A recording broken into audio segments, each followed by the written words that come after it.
My name is Matthew Butler. My name is Ahmed. My name's Nathan, and I'm the creator or director of this documentary about my anger problems. I'll be very honest. I was very lucky to meet the friends I have now, because normally I was very silent. I was a silent kid throughout my childhood. We met at Scouts. You came down with your brother. But he was like one of the friendly ones that I bonded with. I met you first when I was staying in Anglia House, the student accommodation, and you had just moved into one of the rooms that was open, and yeah, I met you then. Yeah, it was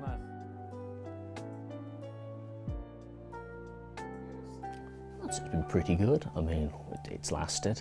It's been difficult for me to maintain friendships. And this goes back to the same problem as the first question, I just get so quiet and just wouldn't say anything at the time. When I first met you, I felt like I almost needed to be a little bit of that older brother towards you, look after you, care for you, man. But me and you like a lot of the same things, we like Marvel, we like comic books, we like anime, all that sort of nerdy stuff, all that good stuff, man. So yeah, speaking to you was so easy. We could bounce topic to topic, no hesitation.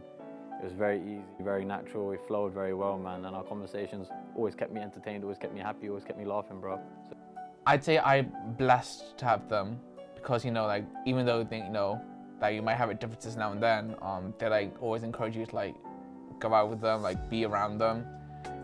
We're seeing less of each other now that we're both off at uni, starting our adult lives, but whenever we're both down, we're always into the pub. So it's lasted good.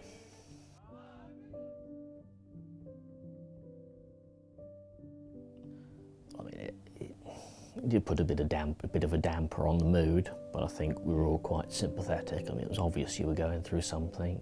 Honestly, I felt sad. More than anything, I felt sad. When I saw you angry, I've seen you scream, I've seen you shout, I've seen you kick up a fuss. So yeah, I think the main thing was we were just quite concerned. And very sympathetic, because it's obvious you were struggling.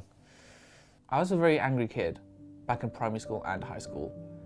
And that mainly comes from the idea that, very simple concept, people make fun of me and I get very angry and just start, beat them up. And that wasn't the way to go, at the time. I had no one there for me when I needed them most, sorry. So when I saw you angry, I saw a younger version of myself, and I just wanted to, try help you get past that.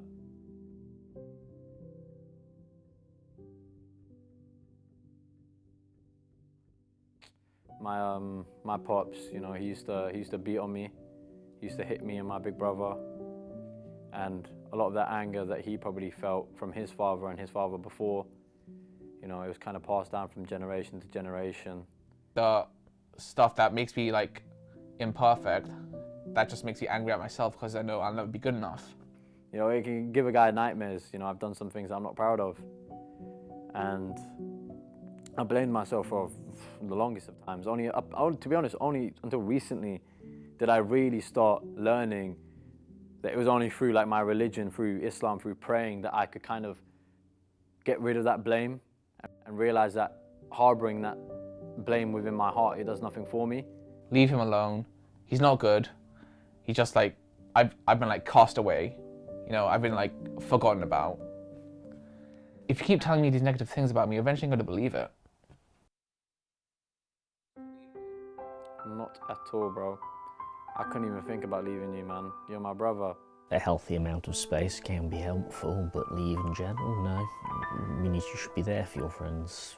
I know what it's like to be left by people that think your emotions are too ugly for them to kind of bear. And that is not a future nor a state that I would want to leave anyone in.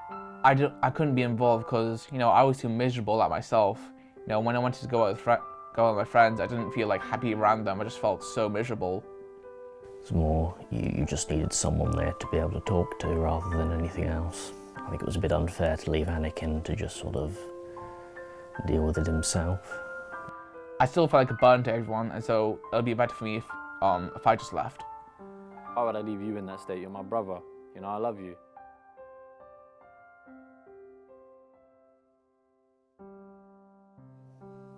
find a healthy outlet for it. If I had that 8-year-old Ahmed, you know, when I first remember feeling anger, what kind of age is 8 to even know what anger is, you know? Everything's gonna work out. And, you know, that sounds like very generic, but I trust like everything is going to work out in the end. I'm feeling upset or angry or whatever, I like going to the gym. It helps me, you know, take my anger out on something that won't hurt anyone. Holding on to that anger, harboring it in your heart, it does nothing for you but drain your life away. Genuinely, I've lost years of my life. I've lost years of my life to feeling angry. And that, you know, adds on to like idea like, you know, maybe it's better if I was gone, because at least they'd be happy or something. You know, just find a healthy outlet that you can throw yourself into, and you'll probably end up feeling a lot better. I was just told, 8-year-old Ahmed, God has a plan for you, you know. God has a plan for you and he's going to put you on a beautiful path. You just have to wait. But I'd eventually forget that. I'd often forget who I truly was to my own rage, my own self-destruction. If I end up losing myself in this world, is it a world still worth living in? I guess I'll never know.